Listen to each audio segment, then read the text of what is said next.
जय हिंद क्लास। आज की क्लास को शुरू करते हैं। पिछला क्लास में हम लोगों ने चैप्टर नंबर 2 यानी पोलिनोमियल को पूरी तरीके से खत्म कर चुके थे। आज से नया चैप्टर का शुरुआत करने जा रहे हैं, जिसका नाम है दो चर वाले रैखिक समीकरण। ठीक ना, क्लास 10th का तीसरा नंबर चैप्टर है। ये बहुत इंपॉर्टेंट है। यहाँ से जो है 5 नंबर फिक्स रहता है, यानी 10 नंबर फिक्स रहता है एग्जाम में पूछने के लिए। ठीक है, तो शुरू करते हैं इस चैप्टर को। तो सबसे पहले इस चैप्टर को शुरू करने से पहले हम लोग समझेंगे कि दो चर वाले रैखिक समीकरण होता क्या है। तो दो चर वाले रैखिक समीकरण समझने से पहले चर और अचर के बारे में समझेंगे। राशि, ठीक ना, राशि जिसको इंग्लिश में बोलते हैं क्वांटिटी। राशि दो प्रकार का होता है। कितने प्रकार के? दो प्रकार के। एक होता है चर राशि और एक होता है अचर राशि। ठीक ना, एक चर राशि और एक अचर राशि। चर राशि उसे कहते हैं जिसका वैल्यू हमेशा हर एक क्वेश्चन में अलग अलग आता है, उसे चर राशि कहा जाता है। और अचर राशि उसे कहते हैं जिसका मान, जिसका वैल्यू दुनिया में कभी नहीं बदलता है। समझ में आया? उसे अचर राशि कहते हैं और चर राशि बोलते हैं जिसका मान हमेशा बदलते रहता है। एग्जाम्पल के तौर पर देखेंगे तो छोटका एबीसीडी का कोई भी लेटर जैसे एक्स वाई जेड हो गया, ए बी सी हो गया, ये सब का जो है वैल्यू हर एक क्वेश्चन में अलग अलग आता है। एक क्वेश्चन में मान लेते हैं कि x का वैल्यू 2 के बराबर है, x बराबर 2 है एक क्वेश्चन में, और दूसरा क्वेश्चन में वही x बराबर 10 आ सकता है, 12 आ सकता है, -5 आ सकता है। यानी वैल्यू अलग अलग क्वेश्चन में अलग अलग होता है, तो उसको चर राशि बोलते हैं। मतलब जिसका मान हमेशा बदलते रहता है उसे चर राशि बोलते हैं, और जिसका मान कभी नहीं बदलता है उसे अचर राशि कहते हैं। जैसे इसका एग्जाम्पल हो जाएगा गिनती। क्या गिनती की संख्या? 1 2 5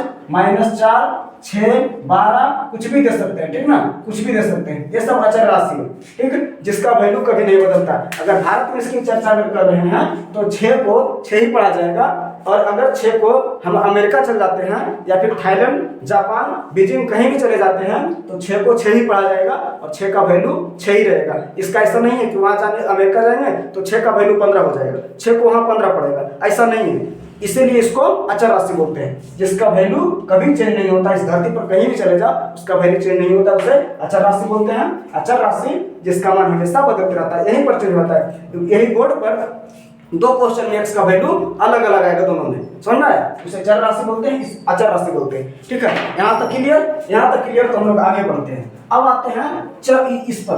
दो चर वाले रैखिक समीकरण क्या कर रहा है? इसमें कितना चर की बात कर रहा है? इसमें दो चर की बात कर रहा है। समीकरण होता है वो एक चर वाले रैखिक समीकरण होता है और एक दो चर वाले रैखिक समीकरण होता है। ठीक है, सबसे पहले एक चर वाले रैखिक समीकरण से समझते हैं। जैसे एक एग्जांपल लेते हैं 2x + 5 = 0। यह एक समीकरण है। क्या है?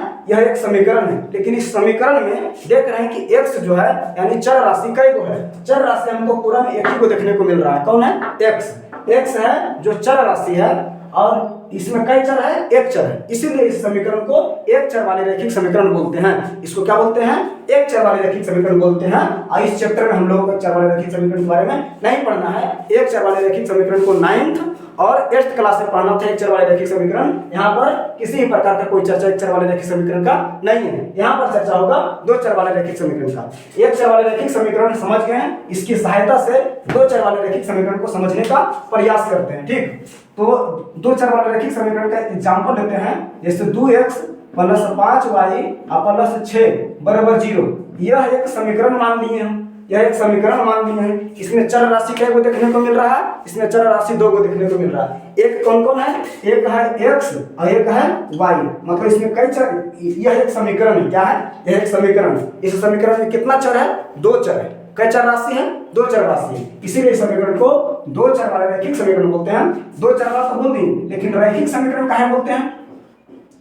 ये बात भी होना चाहिए सवाल कि रैखिक समीकरण इसको क्यों बोलते हैं? क्योंकि इससे हल करने पर एक सिंपल लाइन प्राप्त होता है, एक सीधा रेखा मिलता है, इसीलिए इसको रैखिक समीकरण बोलते हैं। ऐसा समीकरण जिससे रेखा मिले उसे रैखिक समीकरण कहते हैं। ठीक ना, तो ये जो है 2x + 5y + 6 = 0 एग्जांपल के तौर पर हम माने हैं, कुछ भी दिया जा सकता है। ठीक, तो रैखिक समीकरण इसको बोलते हैं कई चर वाला। इसमें 2 चर देखने को मिल रहा है तो 2 चर वाला रैखिक समीकरण। तो ये हो गया 2 चर वाला रैखिक समीकरण। तो इसके आधार पर हम लोग जो है परिभाषा लिखने की कोशिश करते हैं कि दो चर वाले रैखिक समीकरण किसे कहते हैं? दो चर वाले रैखिक समीकरण किसे कहते हैं? तो चलिए परिभाषा लिखी। परिभाषा यानी डेफिनेशन। ठीक है, तो डेफिनेशन लिखो ax + by + c = 0। ठीक है, ax + by + c = 0, जहां a b c epsilon n, n मतलब natural number, A B c natural number है, इसका मतलब क्या हुआ, ए बी सी जो है नेचुरल नंबर है, मतलब यहाँ पर नेचुरल नंबर आएगा, प्राकृत संख्या, इसको गिनती की संख्या बोलते हैं, गिनती की संख्या को प्राकृत संख्या कहते हैं, जैसे 1 2 3 4 5 है लेकर के अनंत तक, ठीक है ना। 8वां क्लास में पढ़ना था, प्राकृत संख्या के बारे में आप लोग डिटेल से पढ़ चुके हैं, यहाँ भी समझेंगे डिटेल में शॉर्टकट में समझेंगे। नेचुरल नंबर को कैपिटल एन से सूचित किया जाता है, वही यहाँ पर नेचुरल नंबर प्राकृत संख्या एप्सिलॉन बताता है, ए बी सी जो है पूरा कौन है, एन है, एन मतलब natural number, A B C के गिनती का कोई भी संख्या आएगा, तो समझ में आया। ए बी सी क्या है, ए बी सी यहाँ पर नेचुरल नंबर है, और ए जो है ए 0 के बराबर नहीं है, और बी बराबर भी 0 के बराबर नहीं है, सी 0 के बराबर हो सकता है, नहीं भी हो सकता है, ठीक है। इतना परिभाषा x plus b y plus c बराबर 0, जहाँ a B c natural number है, ए बराबर 0 नहीं है और बी बराबर 0 नहीं है, के रूप के समीकरण को इधर दिख रहा है, समीकरण को दो चर वाले कौन कौन, एगो एक्स एगो वाई, एक्स तथा वाई दो चर वाले रैखिक समीकरण कहते हैं। यह हुआ रैखिक समीकरण का परिभाषा, दो चर वाले रैखिक समीकरण का परिभाषा हुआ। इसका एग्जांपल दे सकते हैं, एग्जांपल दे देते हैं, कुछ भी दे सकते हैं, 2x प्लस 5y प्लस 5 बराबर 0, एक एग्जांपल हो गया, पहला एग्जांपल। दूसरा एग्जांपल हो जाएगा 3x माइनस 5y प्लस 7 बराबर 0। तीसरा एग्जांपल हो सकता है 6x प्लस 9y बराबर 5, ऐसा भी समीकरण हो सकता है। ये सब दो चर वाले रैखिक समीकरण है, इसका एग्जांपल दे दिए, ठीक है। तो दो चर वाले रैखिक समीकरण यहाँ से क्लियर हो गया, चलिए क्लियर, इसको मिटाते हैं, अब आगे बढ़ते हैं, ठीक।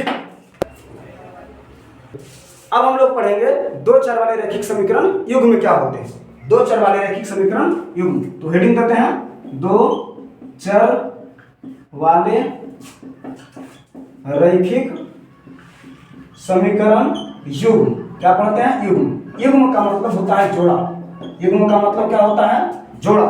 दो चर वाले रैखिक समीकरण युग्म, ये कोई नया चीज नहीं है, ये जो पहले पढ़े हैं दो चर वाले रैखिक समीकरण वही है, लेकिन बशर्ते समीकरण कई गो रहेगा, दो गो रहेगा, और दोनों को साथ में कर देंगे तो उसे युग्म बोलते हैं। क्या बोलते हैं, युग्म बोलते हैं। जैसे हो गया 2x प्लस 5y प्लस 6 बराबर 0, एक समीकरण हो गया। एक और समीकरण लेते हैं 5x प्लस 3y प्लस 5 बराबर 0, एक समीकरण है। अब ये दोनों समीकरण को साथ में हल करेंगे तो इसको बोलते हैं समीकरण युग्म। एक दो चर वाले रैखिक समीकरण को अकेले हल नहीं किया जा सकता, कम से कम दो गो रहेगा तभी समीकरण का हल निकाला जा सकता है, अब बिना दो गो के नहीं निकाला जा सकता। तो इसीलिए जब दो समीकरण को एक साथ लेंगे हल करने के लिए तो इसे ही दो चर वाले रैखिक समीकरण का युग्म माना जाता है। क्या माना जाता है, दो चर वाले रैखिक समीकरण का युग्म है, यही था, और ये कोई नया चीज नहीं था, ठीक है। वही दो समीकरण रहेगा उसी को युग्म बोलेंगे, जोड़ा बोलेंगे, जैसे चप्पल का जोड़ा होता है, ठीक ना, एक होता है उसका जोड़ा भी साथ में रहता है, यही दोनों जोड़ा हो गया, ठीक।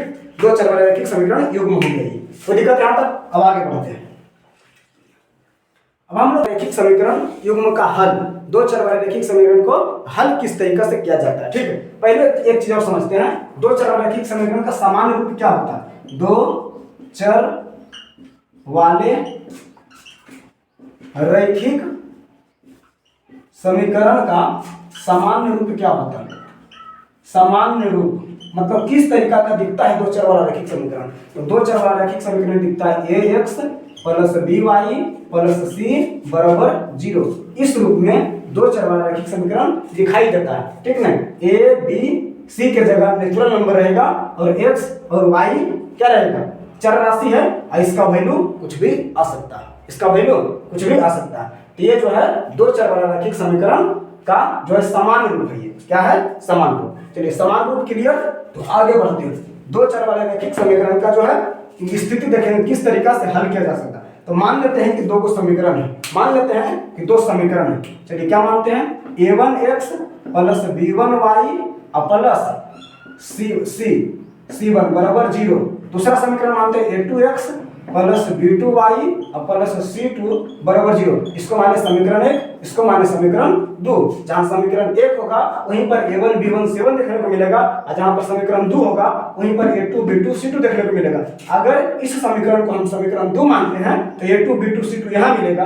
अगर समीकरण 2 को हम 1 मानते हैं तो a1 b1 c1 यहां मिलेगा। जिसको समीकरण 1 मानेंगे उसी में a1 b1 c1 मिलेगा, और जिसको समीकरण 2 मानेंगे उसी में a2 b2 c2 मिलेगा। कोई दिक्कत यहां तक? तो मान लें कि दो को समीकरण एगो ये है और एगो ये है, ठीक ना। और अगर पहला कंडीशन, अगर इसका a1 बटा a2 यानी कि पहला समीकरण का x के साथ जो रहेगा उसको लेंगे और दूसरा समीकरण का x के साथ जो रहेगा उसको लेंगे, तो दोनों अगर b1 बटा b2 के बराबर नहीं आता है, a1 बटा a2 बराबर नहीं आता है b1 बटा b2 के, तब इसका जो है अद्वितीय हल होता है। क्या होता है? अद्वितीय हल होता है। अद्वितीय हल बोले तो एक हल, अद्वितीय हल बोले तो एक हल।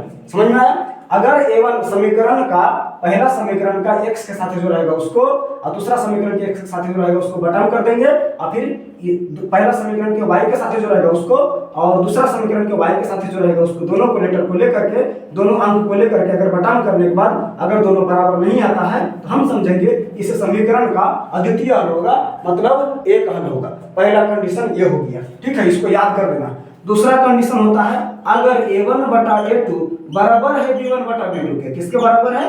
b1 बटा b2 के। a1 बटा a2 बराबर b1 बटा b2 है, लेकिन c1 बटा c2 के बराबर नहीं है, लेकिन c1 बटा c2 के बराबर नहीं है, तब इसका कोई हल नहीं होता, तब इसका कोई हल नहीं होता है। मतलब इसका हल निकलता ही नहीं है, इसका आंसर निकलता ही नहीं है। ऐसा समझ में? जब a1 बटा a2 बराबर है b1 बटा b2 के, लेकिन बराबर नहीं है c1 बटा c2, ना ही c1 बटा c2 के बराबर है, ना ही c1 बटा c2 के बराबर है, ऐसी स्थिति में इसका कोई हल नहीं निकलता, समीकरण का कोई हल नहीं निकलता। ये दूसरा कंडीशन हो गया। और तीसरा कंडीशन होता है अगर a1 बटा a2 बराबर है b1 बटा b2 के और बराबर है c1 बटा c2 के भी, तीनों के बराबर है, तो इसका जो है अनंत हल होता है। क्या होता है? अनंत हल होता है। अनंत हल, इसको अपरिमित रूप से अनेक हल बोला जाता है। अपरिमित रूप से, अपरिमित रूप से अनेक हल, ठीक है ना। अपरिमित रूप से अनेक हल जो है समीकरण से यही तीन कंडीशन बनता है और कोई कंडीशन नहीं बनता है, ठीक ना। तो कहेगा चेक करो, और जब ऐसा आता है, सुनो, और जब ये वाला आ गया a1 बटा a2 बराबर नहीं है b1 बटा b2 के, तो जब इसका अद्वितीय हल होता है इसको संगत बोला जाता है। क्या बोला जाता है? समीकरण संगत है। क्या है? संगत है। आइए, अगर आता है जब कोई हल नहीं है तब इसको माना जाता है असंगत है। क्या माना जाता है?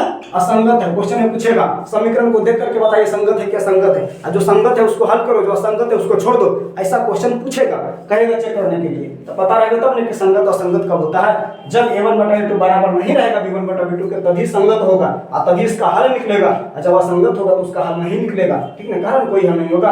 और जब a1 बटा a2 बराबर है माने इसका अनंत हल होगा, इसको भी संगत ही बोलेंगे। क्या बोलेंगे? कि दोनों भी समीकरण संगत होगा जब ये कंडीशन आया। कोई दिक्कत यहाँ तक? ये बहुत इंपॉर्टेंट है, इसके बिना चैप्टर में नहीं बनेगा, इसके बिना चैप्टर में एक भी क्वेश्चन नहीं बनेगा, इसलिए इसको पता होना चाहिए। समझ में आया? यहाँ तक क्लियर? उतार लो कॉपी में, उसके बाद फिर आगे बढ़ते हैं, मिटाते हैं इसको।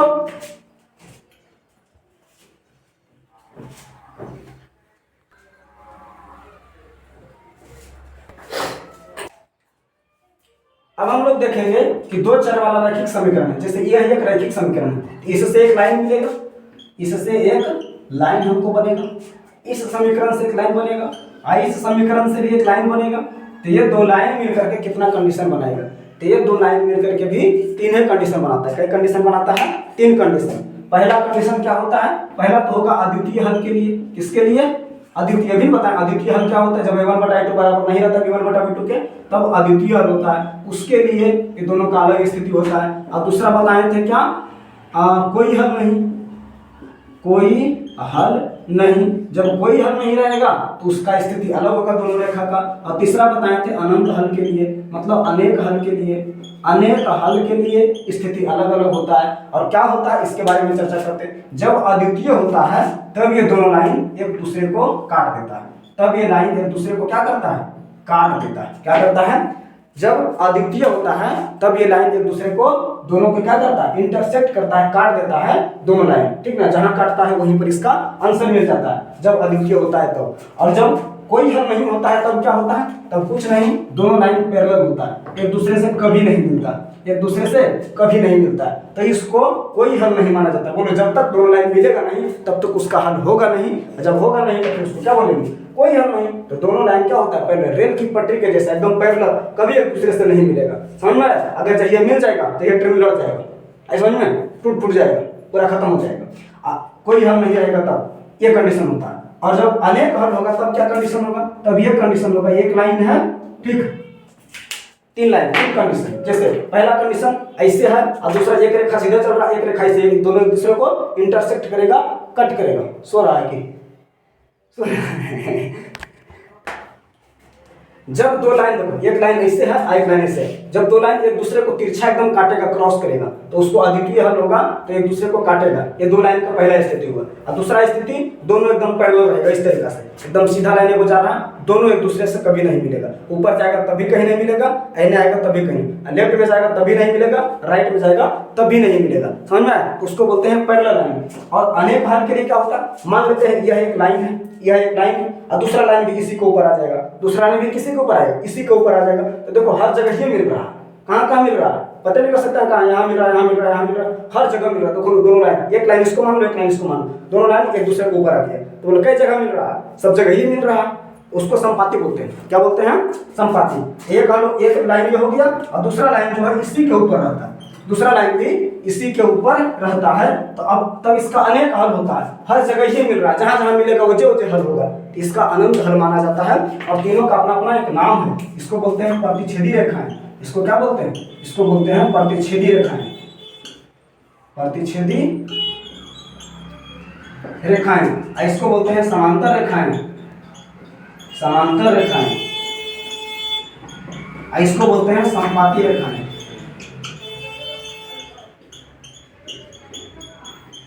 इसको बोला जाता है संपाती रेखाएं। यहां तक क्लियर? क्लियर? क्लियर होना चाहिए, कोई दिक्कत नहीं। अब यहां से आगे बढ़ते हैं।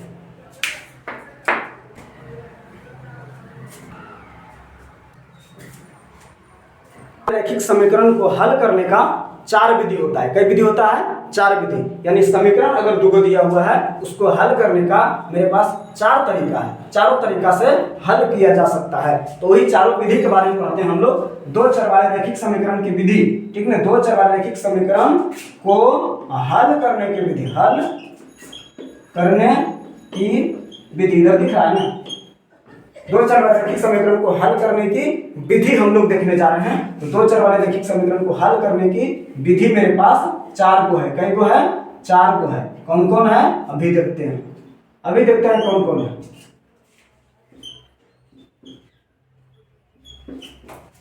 पहला होता है विलोपन विधि, जो सबसे आसान माना जाता है। विलोपन विधि इस चैप्टर का सबसे आसान माना जाता है। पहला विधि क्या है? विलोपन विधि। दूसरा आता है प्रतिस्थापन विधि, प्रतिस्थापन विधि।